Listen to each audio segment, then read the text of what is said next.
Halos 70 kilo ng karneng baboy, kinumpiska, sinira at inilibing sa General Santos City dahil walang meat inspection certificate. Galing ito sa 2 tindahan ng karne at litsunan at dinasuri sa anumang sakit bago ibenta sa murang halaga. Ipinapatawag ang may-ari ng 2 tindahan.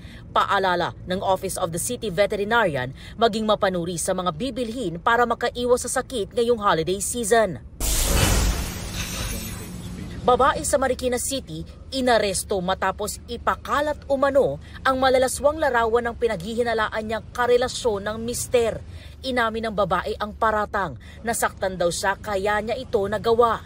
Nakadetain na siya sa custodial facility ng Marikina City Police Station.